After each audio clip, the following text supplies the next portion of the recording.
We always think of our homes as the one place where the world can get to us, but I learned the hard way that walls and floors are only barriers if the thing outside chooses to respect them. Some things don't care about architecture, and they certainly don't care about your safety. This happened about 3 years ago when I was 19. My parents had just moved us into a rental house in a quiet, wooded suburb of Oregon. It was one of those older, 1970s built lots of dark wood paneling, heavy carpets, and a strange, lingering smell of pine and damp earth. My bedroom was at the very end of the hallway, a small square room with floorboards that groaned under even the slightest weight. The scratching started during my second week there. At first, I did what anyone would do. I blamed the house. Old houses settle, wood expands, and being so close to the woods, mice or squirrels were a safe bet. But this wasn't the frantic, scattered scurrying of a rodent. It was rhythmic. Every night, around 2 a.m., the sound would start directly beneath my bed. Scrape. Scrape. Scrape.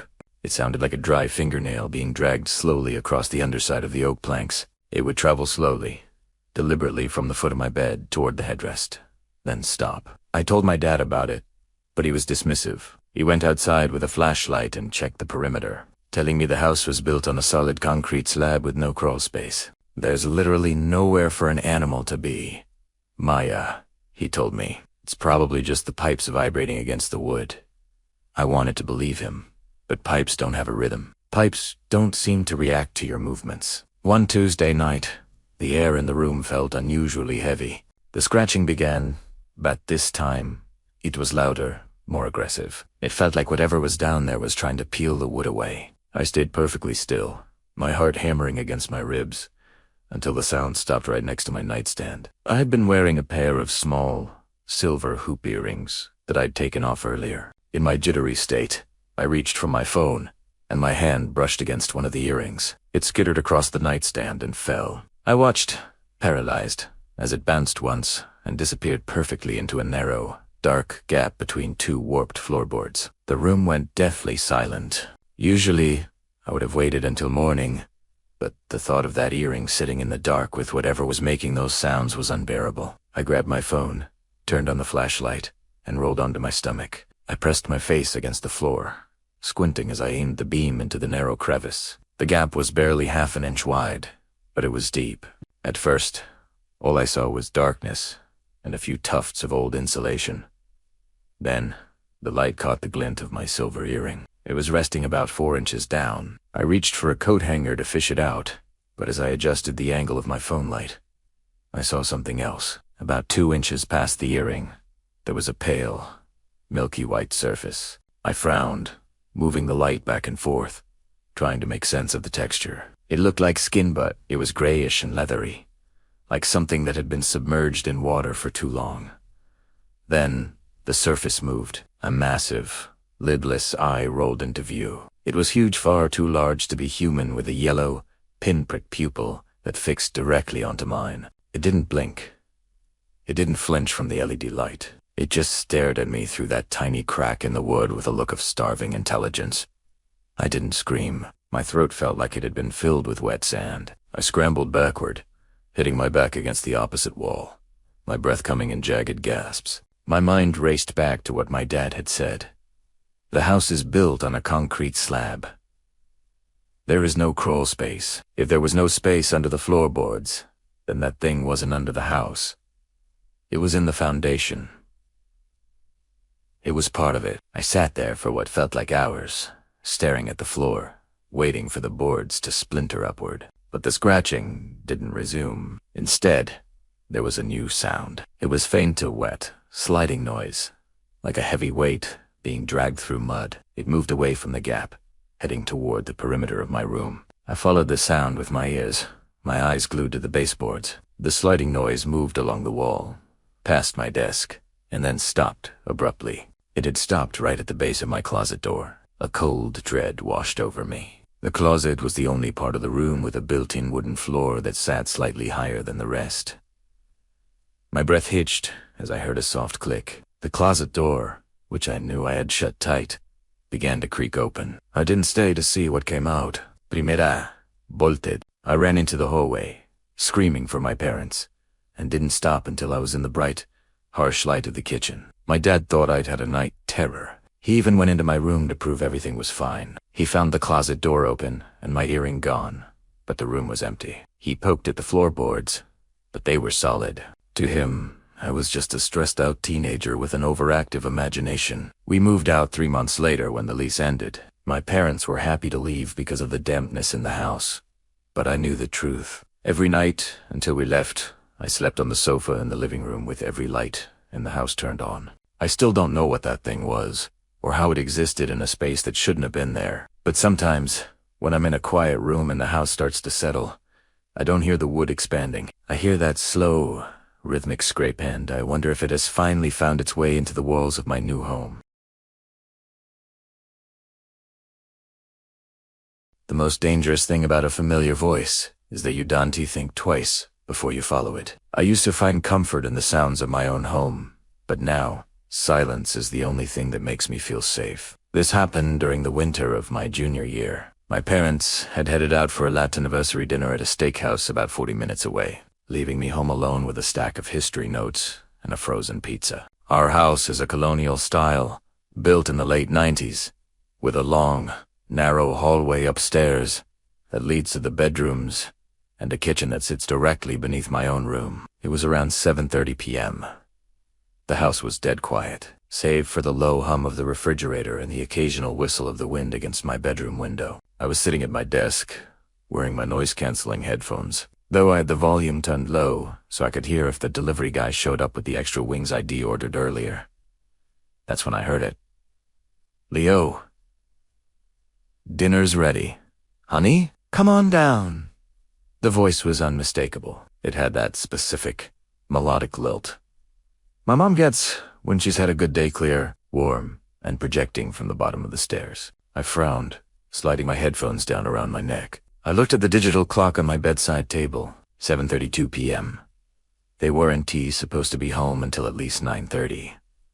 I figured the restaurant must have been overbooked, or they changed their minds and decided to cook at home instead. "Coming," Primera yelled back, pushing my chair away from the desk. I stood up and stretched, heading toward my bedroom door. I reached for the handle, but paused when I felt a sudden, sharp vibration in my pocket. I pulled out my phone. It was a text from my mom. "Traffic is an absolute nightmare on the I-5. We're barely moving. Probably won't be back for another hour or so. Did you eat that pizza yet?" The blood didn't just run cold. It felt like it turned to slush in my veins. I stared at the screen, the blue light stinging my eyes. I looked at the time the message was sent. Just now. I stood perfectly still, my hand hovering inches from the doorknob. My mind tried to invent a logical explanation. Maybe she sent the text late. Maybe she was pulling a prank. But my mom isn't a prankster, and the voice I'd heard it didn't come from a phone or a recording. It was physical. It had weight. It had come from the kitchen. "Leo!" The voice called again. My breath hitched. It sounded exactly like her. The same pitch, the same inflection. But this time there was something. It was too rhythmic. Almost like a clip of audio being played back with perfect, artificial precision. "Leo, don't let it get cold. Come to the kitchen." I backed away from the door, my heart hammering so hard I could feel it in my throat. I didn't answer. Primera, couldn't. Every instinct in my body was screaming at me to lock the door, but my lock was a flimsy, interior privacy latch that a child could kick in. Then, the floorboards at the bottom of the stairs groaned. In our house, the third step from the bottom has a very distinct, high-pitched squeak. I heard it clearly. Something was coming up. Step, step, step. At first, the footsteps sounded normal. They were light, mimicking the gait of a woman in her late 40s. But as the figure reached the midpoint of the stairs, the sound began to change. The rhythm stayed the same, but the weight behind the footsteps increased exponentially. Thud, thud, thud.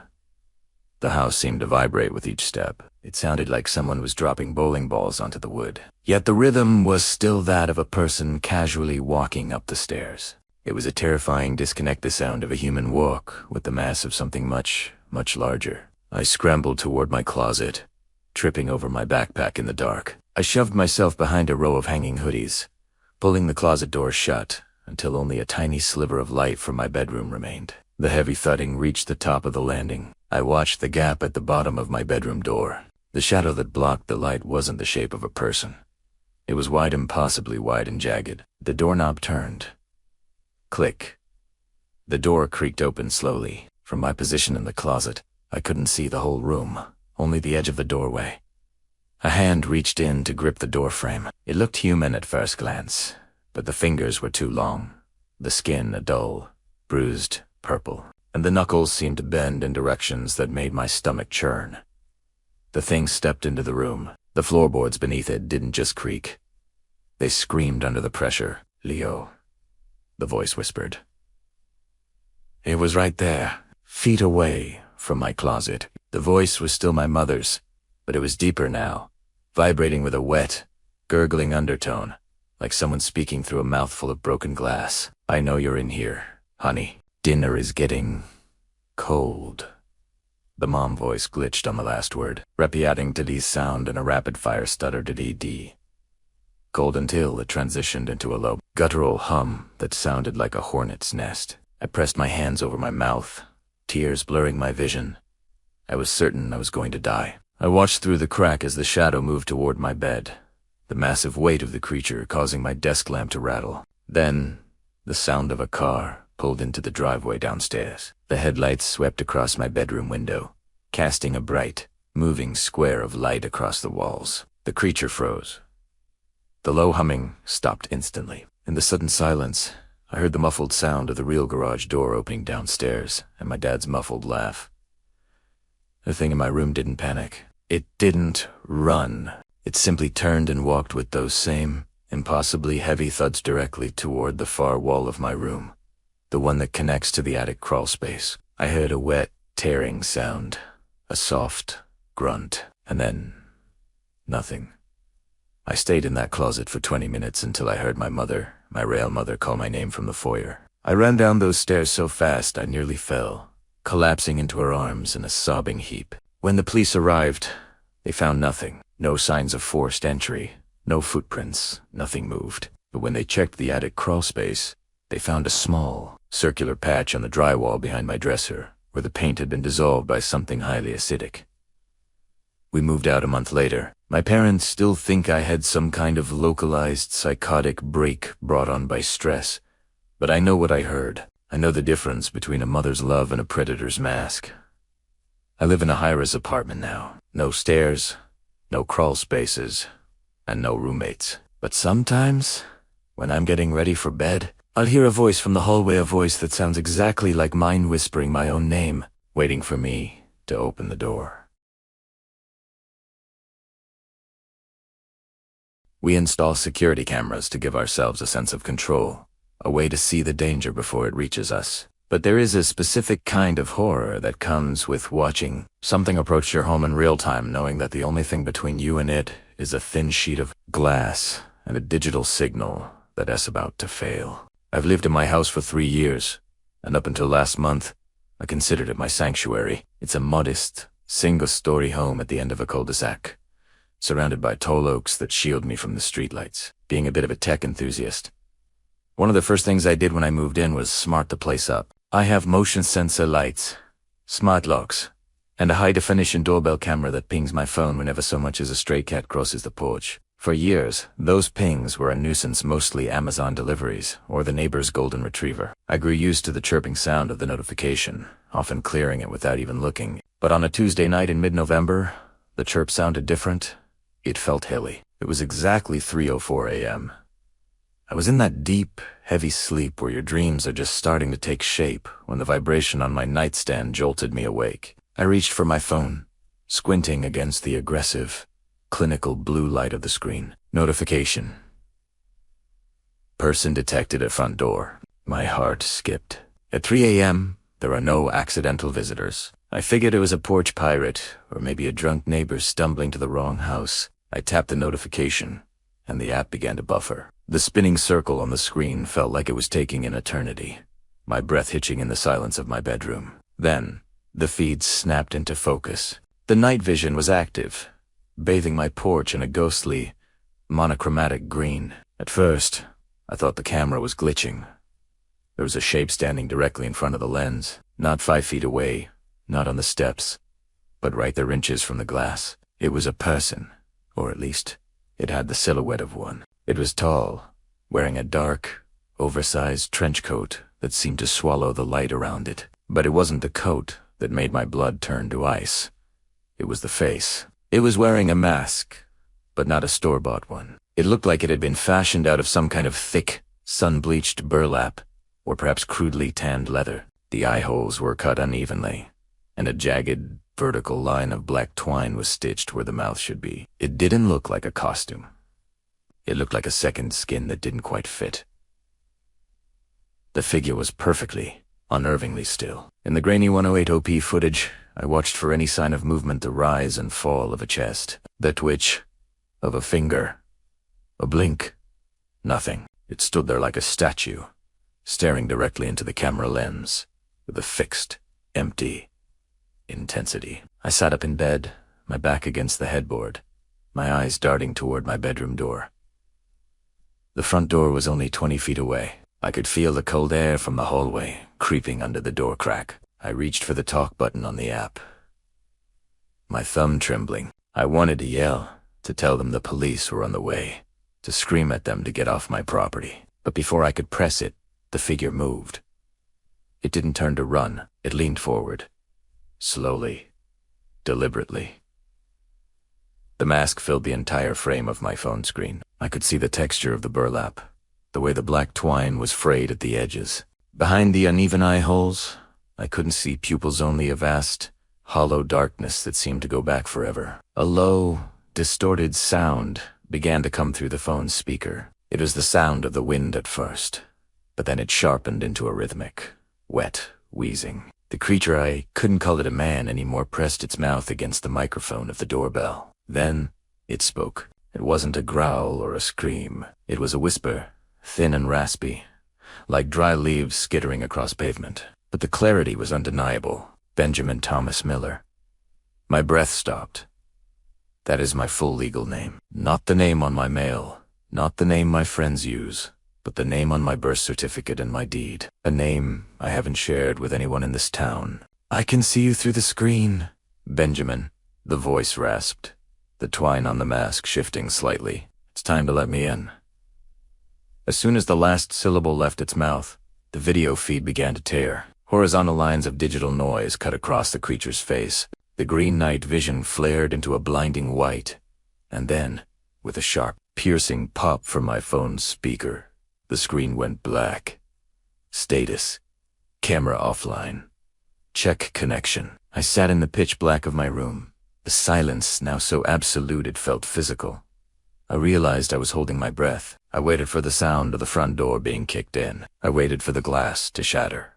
I eventually summoned the courage to grab a baseball bat and creep toward the living room. I looked through the peephole, my heart thundering in my ears.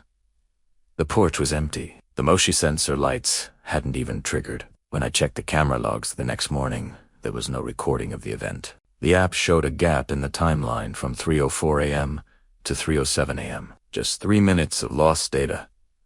The police told me it was likely a sophisticated hacker playing a prank, someone who had accessed my registration data. They told me to change my Wi-Fi password and get some sleep.